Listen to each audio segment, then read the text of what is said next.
Police पर हमले के बाद से बीरभूम के मल्यारपुर थाने का पथाई गांव पुलिसविहीन हो गया है। प्रदेश भाजपा के एक प्रतिनिधिमंडल ने मौके पर उस गांव का दौरा किया। भाजपा के प्रदेश उपाध्यक्ष श्यामापद मंडल के नेतृत्व में 10 सदस्यीय प्रतिनिधिमंडल पथाई गांव पहुंचा। उन्होंने गांव में घर घर जाकर घटना वाले दिन के बारे में जानकारी दी।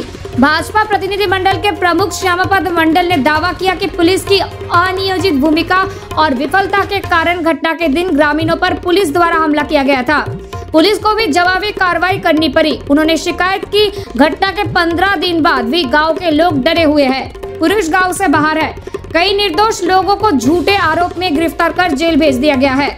मल्यारपुर थाने की पुलिस 16 मई को बीरभूम के मल्यारपुर थाने के पथाई गांव में विवाहेतर संबंधों को लेकर हुई अशांति को सुलझाने गई थी।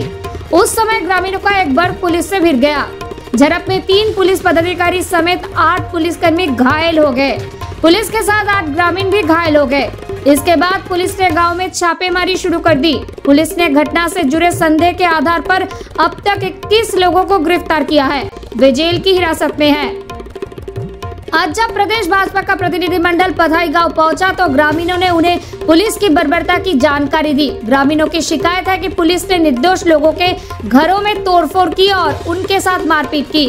घटना के 15 दिन बाद भी पुलिस के डर से लोगों ने गांव छोड़ दिया है। पथाई गांव की महिलाएं व्यवहारिक रूप से डर में जी रही है क्योंकि गांव पुरुषों के बिना है।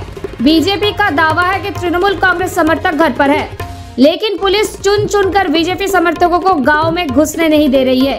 तृणमूल कांग्रेस नेताओं के निर्देश पर पुलिस गांव में अत्याचार कर रही है। उन्होंने मामले की जानकारी पुलिस के उच्च अधिकारी को दी। ब्यूरो रिपोर्ट न्यूज इवेनाई। ঘটনা আমি জানি না, আমাদের এই পাড়াতে কিছু নয়। ওই পাড়াতে ছেলেটা বাড়ি এলো, গেল, ছেলে খেতে এসেছিল, একটা কাজ তো করে ছেলেটা, খেতে এসেছিল সেই টাইমে হয়তো কোনো রকম ওইখানে গিয়েছিল, হয়তো জড়িয়ে গেছে। আমি ছেলেটাকে তো ছেড়ে দিলে পারতাম, এটাই আমার উদ্দেশ্য, আর কিছু না। কি নাম আপনার ছেলে? আমার ছেলের নাম অনন্ত গলাই। কি করেছে? রেলটা ইয়েতে টিকিট দিত কাউন্টারে। এখন কোথায় আছে? এখন জানি না, মেয়েটাকে নিয়ে বাড়িতে। পুলিশ কি ধরেছে আপনার ছেলেকে? আমি জানি না। আমি মানে বাড়ি ছাড়া আপনার ছেলে? আপনার স্বামী? আমিও বাড়ি ছাড়া। আজকে কারা এসেছিল? আজকে পার্টির লোকে হবে হয়তো। কি বললেন ওনারা? ওনারা বললে থাকো, কোনো ভয় নাই, ভরসা আছে। ভরসা আছে, তাই বললো।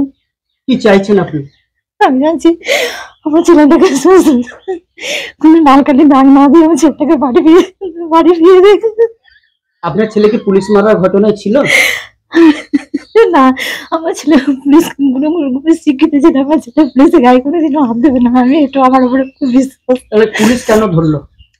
জানি না, হয়তো জানি না। আমি ওইখানে ছিলাম না, কোথাও ওই পাড়ায় ঘটনা আর কোথায় এই পাড়ায়। কতজনকে ধরেছে গ্রামে? তাও জানি না, আমি কিছু জানি না। আমি তো কোথাও বেরিয়ে যাইনি। আপনার ছেলের নাম কি? আমার ছেলের নাম অনন্ত গড়াই। স্বামীর নাম? জয়দেব গড়াই। আপনার নাম? আমার নাম সন্তোষী গড়াই। এখন আপনি বাড়িতে একা? বাড়িতে মেয়েটা অসুস্থ, মেয়েটাকে নিয়ে বাড়িতে আছি। কি চাইছেন আপনি? আমি চাইছি ছেলেটাকে বাড়ি ফিরিয়ে দেখ, এইটুকুই আমি ছেলেটাকে বাড়ি ফিরিয়ে দেখ।